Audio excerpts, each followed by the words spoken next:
بسم الله الرحمن الرحيم عما يتساءلون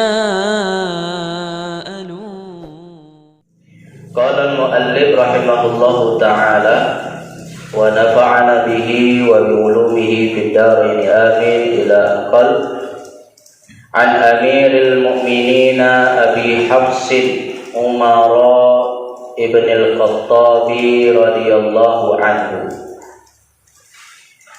daripada Amirul Mukminin yaitu Abu Hafs, yaitu Umar ibnul Khattab radhiyallahu anhu. Qala sami'tu Rasulullah sallallahu alaihi wasallam, telah berkata Sayyidina Umar, aku telah mendengar Rasulullah sallallahu alaihi wasallam yaqulu, bersabda, innamal a'malu binniyati, hanya saja amal-amal itu disertai dengan niat. Wa innama likulli imri'in ma nawa, dan hanya saja bagi setiap orang mendapatkan apa yang dia niatkan. Faman kanat hijratuhu ila Allahi wa rasulihi, maka barang siapa yang hijrahnya kepada Allah dan Rasulnya, fahijratuhu ilallahi wa rasulihi, maka hijrahnya kepada Allah dan Rasulnya.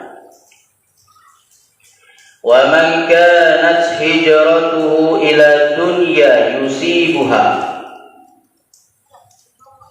dan barang siapa yang hijrahnya kepada dunia untuk dia dapatkan akannya, awimra'atin yatazawwajuha, atau seorang wanita yang ingin dia nikahi akannya, fahijratuhu ila ma hajara ilaihi, maka hijrahnya kepada sesuatu yang dia hijrah kepadanya.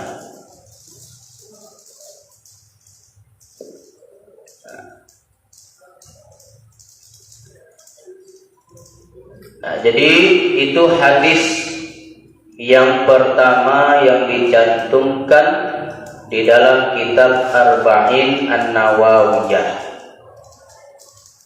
yakni berkenaan dengan masalah niat.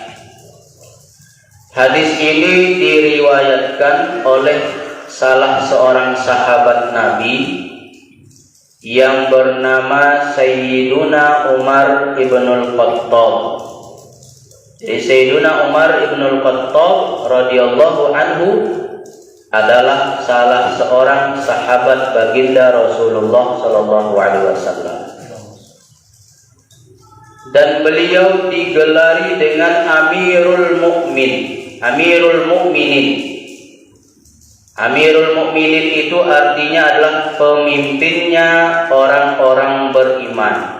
Amir artinya pemimpin, Al-Mukminin orang-orang yang beriman. Jadi beliau mendapatkan gelar dengan gelar Amirul Mukminin, pemimpinnya orang-orang yang beriman. Dijelaskan di dalam kitab Al-Jawahir Al-Lu'lu'iyah. Di situ disebutkan huwa awwaluman summiya amirul mu'minin 'alal umum, bahwa beliau adalah salah seorang sahabat Nabi yang pertama kali digelari dengan Amirul Mukminin. Jadi Sayyiduna Umar ibn al-Khattab adalah sahabat yang pertama kali dijuluki atau diberi gelar Amirul Mukminin. Sebelum-sebelumnya tidak ada sahabat yang dijuluki atau digelari dengan Amirul Mukminin. Beliaulah yang pertama kali digelari dengan Amirul Mukmin. Nah, waqila innahu qala lin-nasi fi ba'di kutbihi ayyuhan nas antum al-mu'minuna wa ana amirukum, fasummiya Amirul Mukminin. Ada juga yang mengatakan bahwa Sayyiduna Umar ibn al-Khattab pernah berkhutbah di hadapan para sahabat yang lain. Beliau mengatakan, ayyuhan nas antumul mu'minuna wa ana amirukum. Wahai manusia, kalian itu orang-orang beriman, sedangkan aku adalah pemimpin kalian. Pasummiya Amirul Mukminina. Maka gara-gara khutbah beliau seperti itu, mulailah Sayyiduna Umar ibn al-Khattab digelari atau dipanggil dengan Amirul Mukminin, pemimpin orang-orang yang beriman.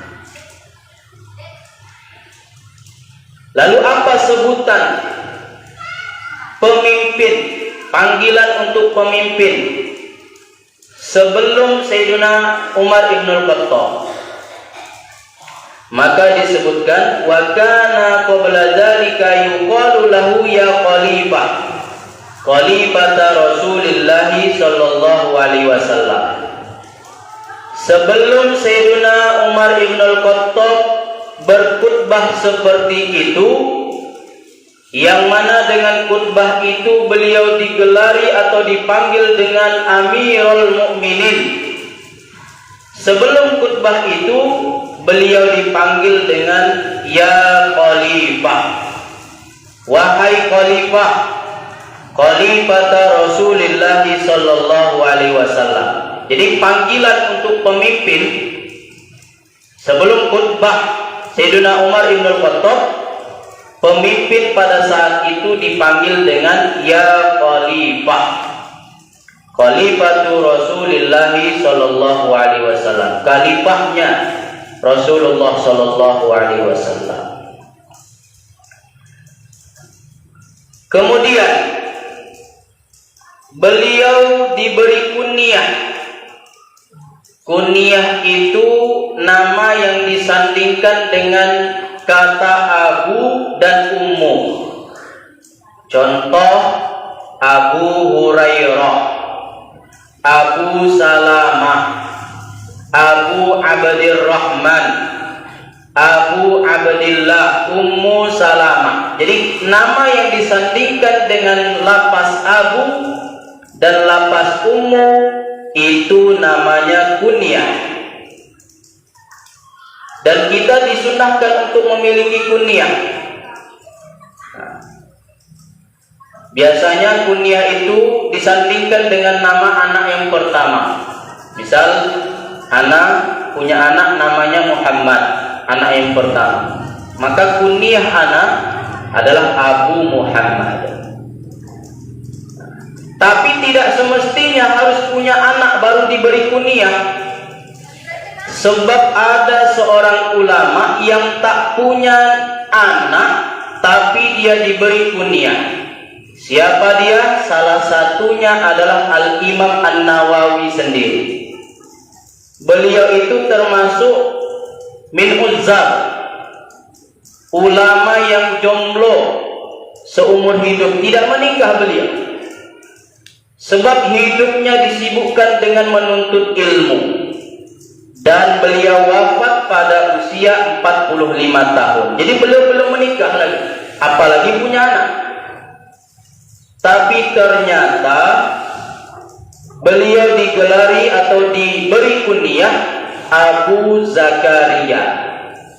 Abu Zakaria Yahya bin Syaraf An-Nawawi. Jadi kunyah daripada Al-Imam An-Nawawi adalah Abu Zakaria, ayahnya Zakaria.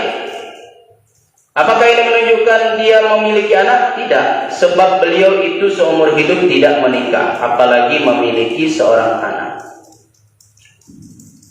Gimana ceritanya kok bisa diberi kunyah Abu Zakaria? Nah, biasanya orang-orang Arab apabila nama dia itu adalah nama Nabi, maka akan dikunyahkan kepada nama ayahnya.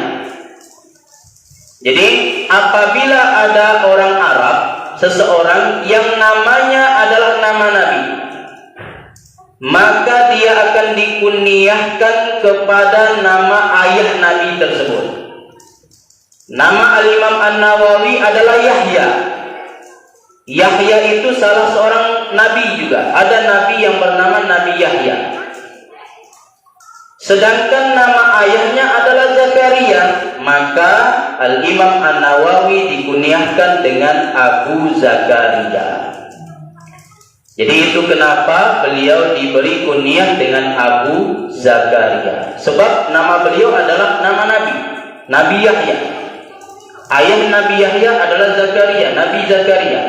Maka beliau diberi kunyah Abu Zakaria. Nah, itu bagi seseorang yang tidak punya nama, diberi kunyah seperti itu.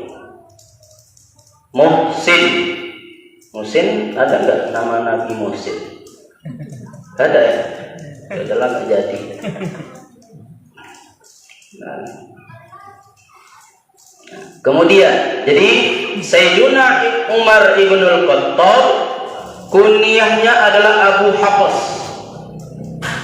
Kenapa beliau dikunyahkan dengan Abu Hafs? Nah, itu Sayyidina Umar diberi kunyah Abu Hafs oleh baginda Rasulullah sendiri. Jadi yang memberikan kunyah Abu Hafs itu adalah Nabi SAW. Kenapa? Lamma ra'a fihi minasyiddah. Beliau ini terkenal sangat pemberani. Sayyidina Umar ibn al-Khattab itu terkenal orang yang pemberani. Makanya beliau diberi kunyah Abu Hafsin. Hafsin itu, Hafsun itu adalah Al-Asad. Menurut bahasa adalah Al-Asad. Asad itu artinya singa. Jadi beliau dijuluki dengan Abu Hafsin, ayahnya singa, saking pemberaninya beliau. Kemudian beliau diberi laqab, diberi gelar juga Al-Faruq. Jadi beliau diberi gelar dengan Al-Faruq. Sayyidina Umar ibn al-Khattab salah satu gelarnya adalah Al-Faruq. Kenapa beliau diberi gelar Al-Faruq? Li'anna Allah Ta'ala farraqa bihi bainal haqqi wal batil. Karena Allah Subhanahu wa Ta'ala memisahkan antara yang hak dengan yang batil dengan adanya Sayyidina Umar ibn al-Khattab. Jadi Sayyidina Umar itu sangat tegas. Kalau ada orang yang melanggar syariat itu langsung, ya Rasulullah, izinkan aku untuk memenggal leher dia. Ada orang berzina, izinkan aku Rasulullah untuk memenggal leher dia. Ada ngejek Nabi, izinkan aku Rasulullah untuk memenggal leher dia. Jadi setiap orang yang bertentangan dengan syariat langsung pengen dipenggal oleh Sayyidina Umar bin Al-Khattab. Nah, jadi beliau sangat tegas membedakan antara yang hak dengan yang batil. Kemudian fahuwa awwalu man jahara bil Islam. Sayyiduna Umar ibn al-Khattab itu adalah orang yang pertama kali menjaharkan, menunjukkan secara terang-terangan tentang keislaman beliau. Kalau sahabat dahulu masuk Islam diam-diam, Sayyiduna Bilal bin Rabah masuk Islam diam-diam. Akhirnya ketahuan juga dengan tuannya, disiksa oleh tuannya, ditimpa oleh batu yang besar ke atas perutnya. Supaya apa? Supaya ini Bilal bin Rabah, Sayyiduna Bilal, kembali ke agama nenek moyangnya. Jadi para sahabat dulu ketika memeluk agama Islam mereka sembunyi-sembunyi, diam-diam. Tapi Sayyiduna Umar bin Al-Khattab adalah orang yang pertama kali menjaharkan, menunjukkan secara terang-terangan bahwa beliau itu telah masuk ke dalam agama Islam.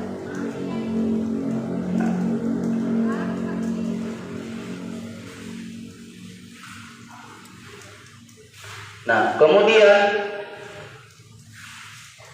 agak aneh. Nah, kemudian wa ayyadallahu bihi da'watas shadiqi wal masduq. Dan dengan keberadaan beliau Allah kuatkan dakwah Nabi kita. Jadi dengan adanya Sayyiduna Umar, dakwah Islam itu menjadi kuat. Sebab Nabi kita juga pernah berdoa, Allahumma a'izzal islama bi ahabbir rajulaini ilaika bi Umar ibn al-Khattab atau bi Amr ibn Hisham. Nabi kita pernah berdoa, ya Allah, tinggikan agama Islam ini, kuatkan agama Islam ini dengan salah satu laki-laki yang engkau cintai. Apakah yang engkau cintai itu Umar ibn al-Khattab, ataukah yang engkau cintai itu adalah Ammar bin Hisham? Ammar bin Hisham itu adalah nama daripada Abu Jahal atau Abu Lahab. Ternyata Allah Subhanahu wa taala memilih Sayyiduna Umar ibn al-Khattab masuk ke dalam agama Islam sehingga agama Islam itu kuat. Nah, ini baru biografi periwayat hadisnya nih. Belum lagi hadisnya. Nah, sedikit lagi kita baca tentang biografi Sayyiduna Umar ibn al-Khattab. Nah, disebutkan wa anna syaitana yafirru minhu. Sayyiduna Umar itu setan enggak berani melihat bayangannya Sayyiduna Umar. Jadi setan kalau lewat bayangannya Sayyiduna Umar ini lari terbirit-birit. Itu masih sama bayangannya, belum lagi sama orangnya. Nah, kalau kita tengok hantu, kita yang lari terbirit-birit. Nah, jadi beda Sayyiduna Umar. Setan kalau nengok bayangan dia langsung lari terbirit-birit. Wa huwa radhiyallahu ta'ala anhu afdhalus sahabati ba'da Abi Bakr, dan beliau termasuk sahabat yang paling utama setelah Abu Bakar As-Siddiq radhiyallahu ta'ala anhu. Wa ajma'u ala kasrati ilmihi. Ulama sepakat Sayyidina Umar ini salah seorang sahabat yang banyak ilmunya. Wa wufuri fahmihi, dan kental pemahamannya, bagus pemahamannya. Wa zuhdihi, dan sangat zuhud terhadap dunia, yang walaupun beliau seorang pemimpin tetapi beliau zuhud daripada dunia. Wa tawadhu'ihi, dan orang yang paling tawadhu, sangat tawadhu. Kemudian warifquhu bil muslimina wa ihtimamuhu bi masalihihim. Beliau ini sangat lembut kepada orang-orang muslim dan sangat perhatian terhadap maslahat orang-orang muslim. Luar biasa. Ini salah satu contoh pemimpin, sangat perhatian kepada kepentingan rakyatnya. Sayyidina Umar ibn al-Khattab radhiyallahu anhu. Wa kana yabki lailan wa naharan. Dan beliau itu sering nangis siang dan malam. Siang nangis, malam pun juga nangis. Fasu'ila an dzalika, maka beliau ditanya, kenapa sampean wahai Umar menangis, siang nangis, malam nangis? Faqala qad wallaitu amran in a'dilu uhasabu wa in azlimu u'aqabu wa in nimtu naharan adha'tur ra'yata wa in nimtu lailan adha'tu nafsi. Ketika beliau ditanya, wahai Umar, kenapa engkau menangis, siang nangis, malam nangis? Beliau mengatakan, aku memegang urusan orang-orang muslim, memegang urusan rakyat-rakyatku. Kalau aku adil, maka aku akan dihisab oleh Allah Ta'ala. Kalau aku zalim, maka aku akan disiksa oleh Allah Ta'ala. Apabila aku tidur di siang hari, maka aku telah menyia-nyiakan rakyatku. Dan apabila aku tidur pada malam hari, berarti aku telah menyia-nyiakan diriku. Artinya malam itu beliau isi dengan ibadah. Kalau tidur berarti beliau tidak, berarti beliau menyia-nyiakan dirinya, tidak diisi dengan ibadah. Itulah sebab beliau menangis di siang hari dan di malam harinya. Nah, kemudian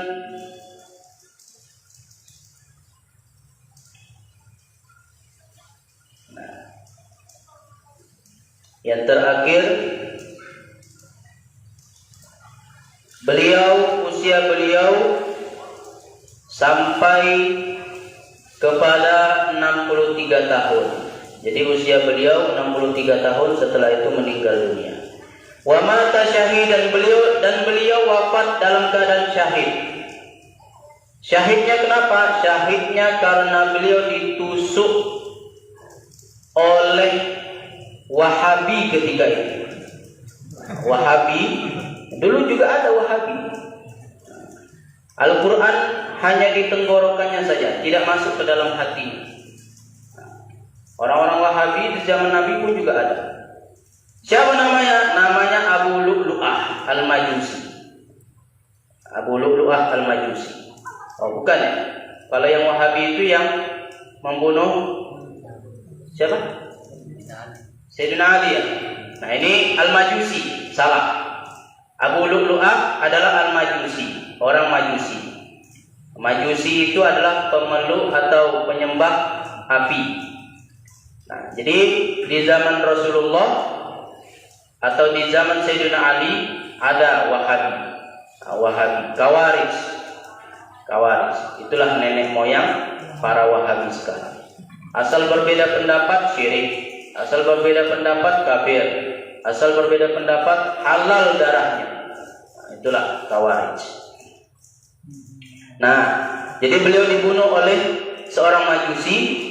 Tadi salah ya, seorang Majusi yang bernama Abu Lu'lu'ah. Kemudian beliau dikuburkan di samping makam Rasulullah. Dan khilafahnya beliau memimpin selama 10 tahun 6 bulan 5 hari. Itulah biografi singkat tentang Sayyidina Umar ibn Al-Khattab. Nah, jadi hadis yang diriwayatkan oleh Sayyidina Umar ibn Al-Khattab bahwasanya beliau mendengar baginda Rasulullah sallallahu alaihi wasallam bersabda, "Innamal a'malu binniyah."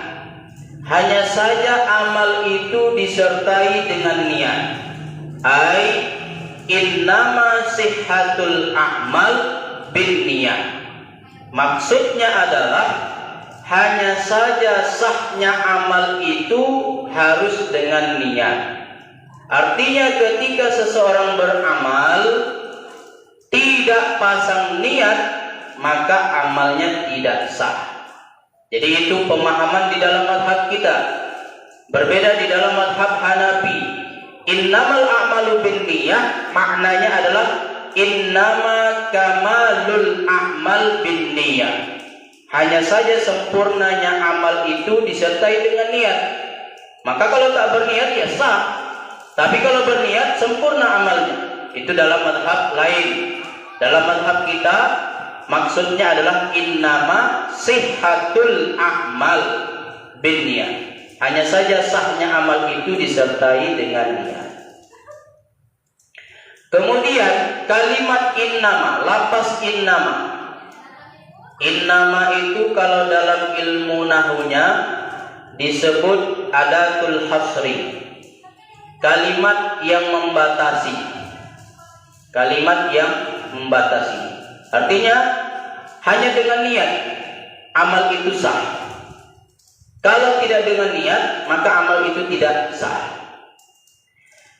Lalu dijelaskan di dalam kitab Al-Jawahir Al-Lu'lu'iyah bahwa maksud innama di situ adalah aktsariyun la kulliyun. Hanya saja amal itu sah dengan niat, maksudnya kebanyakan amal sahnya dengan niat. Bukan semuanya. Bukan semua, la kulli, walakin aksari. Bukan semua amal itu sahnya dengan niat, tapi kebanyakan amal itu sahnya dengan niat. Maka mafhumnya ada amal yang tidak dengan niat pun juga sah. Ada amal yang tanpa niat pun juga sah. Seperti apa contohnya? Kal adzan. Seperti azan. Orang mau azan tak perlu niat. Nawaitul adzan lillahi ta'ala. Tanpa niat pun azannya sah. Wal iqamah dan iqamah. Kemudian wal qiraah, membaca Al-Qur'an. Baca Al-Qur'an tak perlu pakai niat, sah bacaannya. Wa ghuslul mayyiti, dan memandikan mayit. Memandikan mayit kalau enggak pakai niat pun juga sah. Wa idalatun najasati, dan menghilangkan najis. Menghilangkan najis pun juga kalau tidak pakai niat maka itu sah. Cuma disunahkan. Niatnya disunahkan supaya dapat pahala.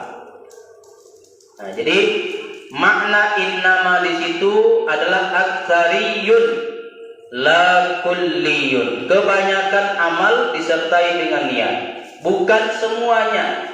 Sebab ada sebahagian amal yang sah tanpa memasang niat. Nah, kemudian yang dinamakan dengan amal itu apa? Maka dijelaskan, ini kaitannya ke dalam kajian tasawuf, kajian Al-Hikam. Dijelaskan amal itu di dalam kitab Iqadul Himam. Amal itu adalah harakatul jismi awil qalbi. Geraknya badan atau geraknya hati itu disebut sebagai amal. Fa in taharraka harakatan fihi sawab summiya ta'atan. Apabila pergerakannya itu di dalamnya ada pahala, maka dia dinamakan amal taat. Wa in taharraka harakatan fihi iqab summiya maksiatan. Kalau pergerakannya itu di dalamnya ada dosa, di dalamnya ada siksa, maka dia dinamakan amal maksiat. Jadi yang namanya amal itu pergerakan badan atau pergerakan hati. Salat ada ruku, gerak badan. Ada iktidal, ada sujud, itu gerak badan. Itu namanya amal. Main judi, mabuk-mabukan, atau berzina, itu namanya harakatul jismi. Itu juga disebut amal. Jadi orang yang berjudi itu juga disebut orang yang beramal. Tapi karena amalnya itu di dalamnya ada dosa, di dalamnya ada siksa, maka amal yang dia lakukan disebut amal maksiat. Tapi kalau amalnya di dalamnya ada pahala, maka disebut amal taat. Nah, jadi amal apa saja itu disertai dengan niat. Wa innama likulli imri'in ma nawa, dan hanya saja bagi setiap orang itu mendapatkan apa yang dia niatkan. Kalau dia melaksanakan sholat semata-mata agar dipuji, maka dia hanya mendapatkan pujian semata. Tapi kalau seandainya dia sholat untuk mendapatkan ridha Allah Ta'ala, maka dia mendapatkan ridha Allah Ta'ala. Jadi dia mendapatkan, seseorang itu mendapatkan dari apa yang dia niatkan. Kalau dia niatkan ridho Allah Ta'ala, maka dia dapat ridho. Tapi kalau dia niatkan untuk dunia, maka dia dapatkan dunia.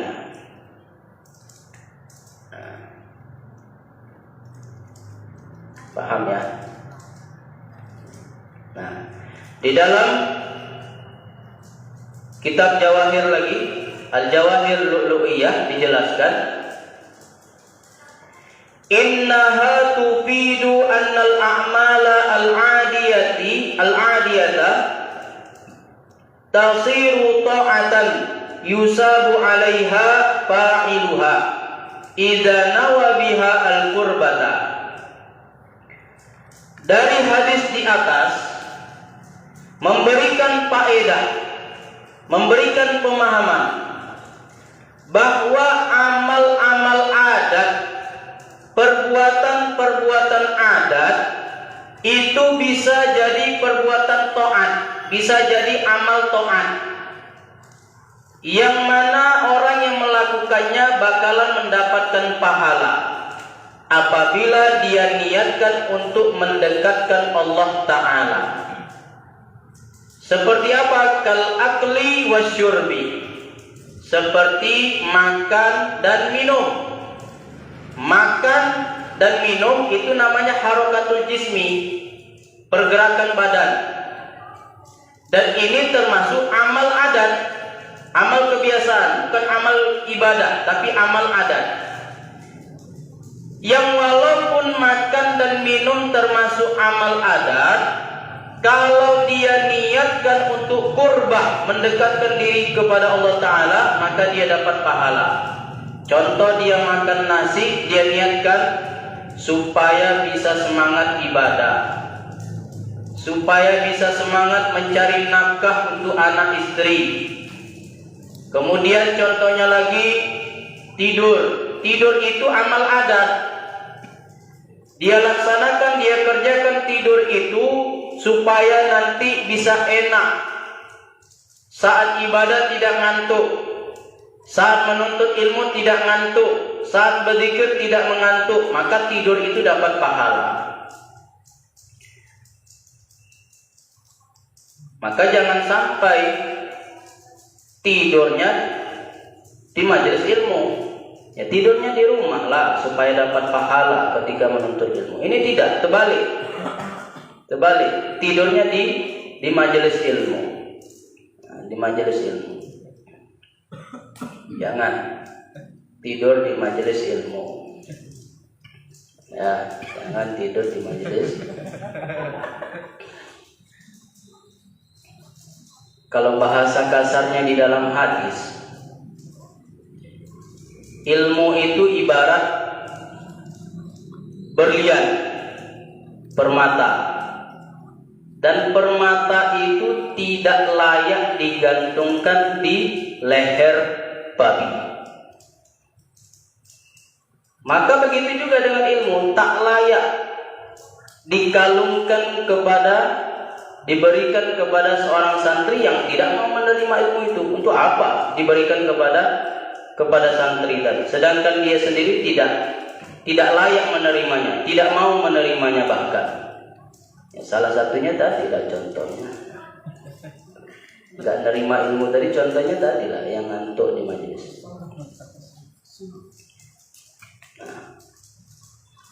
Begitu juga ilmu disampaikan kepada orang-orang Wahabi, sama, seolah-olah memberikan atau menggantungkan permata ke leher B2.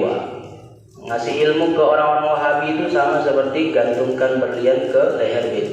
Jadi Wahabi itu babi, Wahabi babi. Nah, kemudian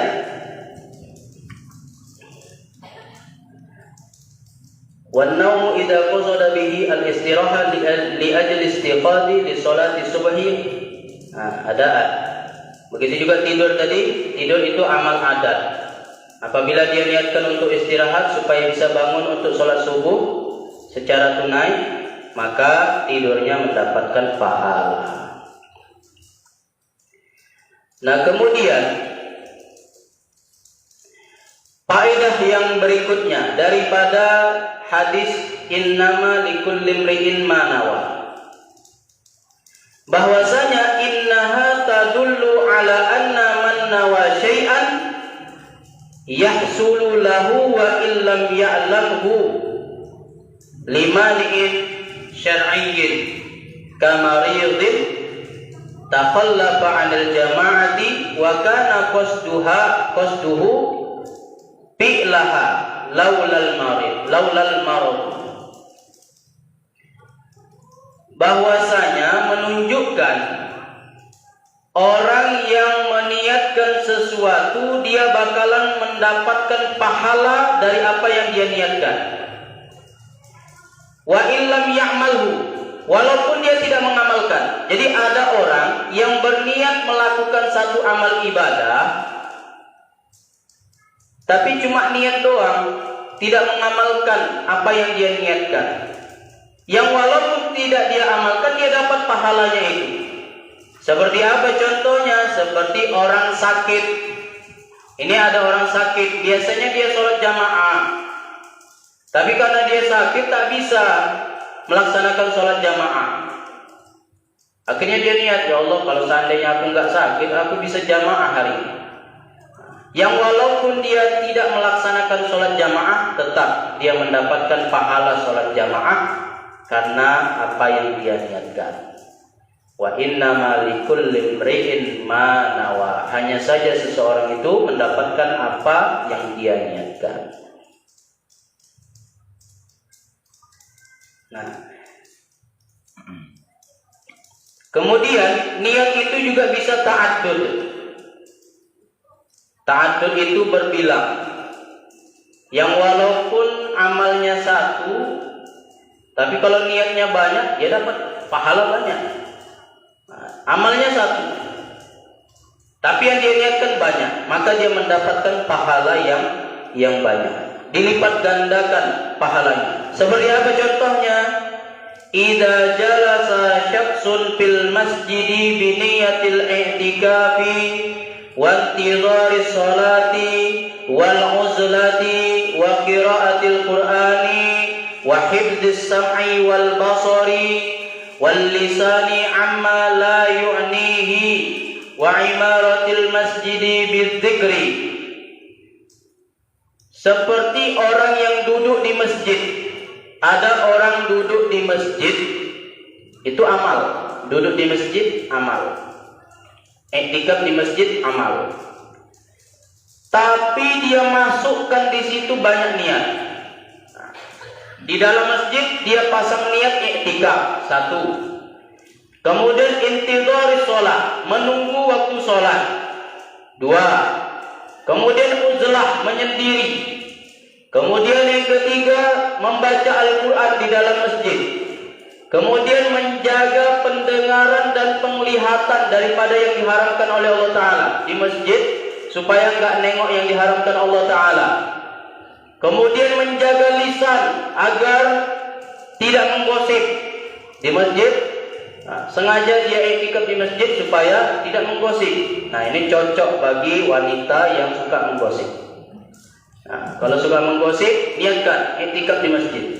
Allah, aku niatkan I'tikaf di masjid ini supaya aku nggak ketagihan nonton silet. Nonton silet, tahu silet kan? Nah, apa sajalah gosip. Nah, kemudian wa imaratil masjid bidzikri, dan memakmurkan masjid dengan berzikir. Satu amalnya, banyak niatnya, dapat pahala banyak. Bayan bagi lil aqili ay yuksira minan niyyati shalihati liyahuza sawabuha. Maka semestinya orang yang berakal, orang yang sehat akalnya, untuk memperbanyak niatnya, niat yang baik, yang walaupun satu amal ibadah kita pikirkan, ini niatnya untuk apa saja, kita perbanyak niat supaya kita mendapatkan pahalanya. Nah, terakhir, faman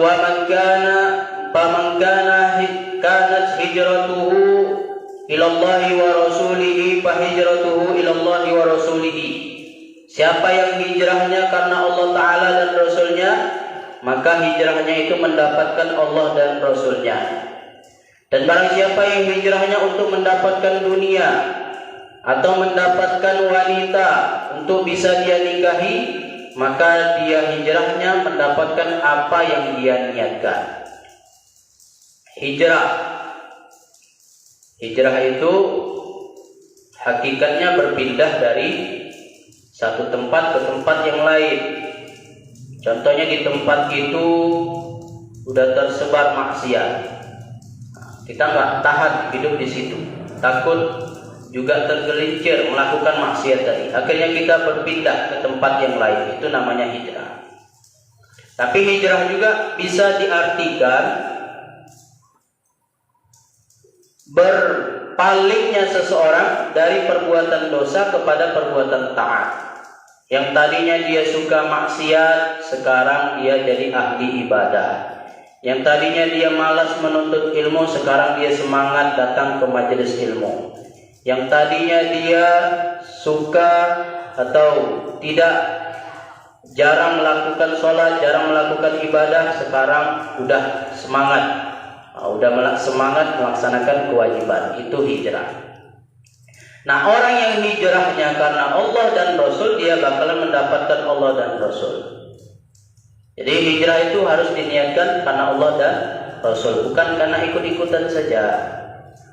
Pakai jubah, pakai sorban, karena ikut-ikutan doang. Pakai cadar, pakai baju gamis dan sebagainya. Awalnya dia buka aurat, tapi sekarang untuk aurat, pakai cadar lagi. Tapi niatnya bukan untuk Allah, niatnya supaya trending, supaya viral.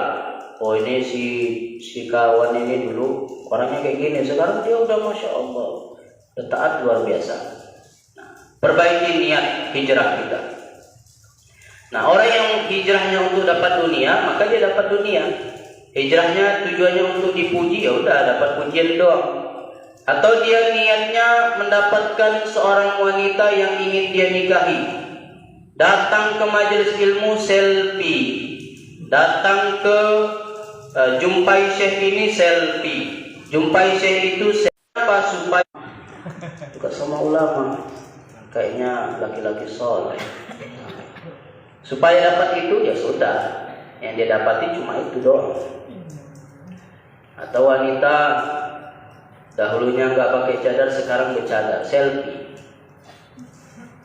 Captionnya di Facebook untuk tulang rusukku, atau untuk orang yang tercatat di Lauhil Mahfuz. Tak apalah, nggak ngerti juga itu. Dear, aku nggak pakai bahasa Dear calon suami, aku bukanlah Khadijah yang ini, aku bukanlah Aisyah yang ini, aku hanya wanita akhir zaman yang ini. Tapi selfie dilentik-lentikkan matanya. Nah, kalau dia niatnya untuk itu ya dapatnya itu doang. Tapi kalau hijrahnya niatnya untuk dapatkan Allah dan Rasul, maka dia mendapatkan Allah dan Rasul. Nah, kenapa pada kalimat yang awal diulang Allah dan Rasulnya. Tapi pada kalimat yang kedua tidak diulang. Yang kedua, ila dunya yusibuha aw imra'atin. Kenapa fahijratuhu ila ma hajara ilaihi? Bukan fahijratuhu ila dunya aw imra'atin. Kenapa tidak ulang? Diulang seperti yang awal. Itu menunjukkan kerendahan. Menunjukkan kerendahan dan kehinaan. Kemudian dunia itu mencakup harta, jabatan, kemudian pangkat, dan wanita. Wanita juga termasuk dunia. Kenapa wanitanya diulang lagi? Kenapa nggak masuk saja ke dunia? Nah, dijelaskan dalam kitab Jawahir tadi, itu menunjukkan parahnya fitnah daripada wanita. Maka wanita, kalau kepengen kami laki-laki bisa menjaga pandangan, ya kalian jaga dirilah, jangan menampakkan diri, memolek-molekkan atau mencantik-cantikkan diri di mana saja, di dunia nyata ataupun di dunia sosmed dan sebagainya.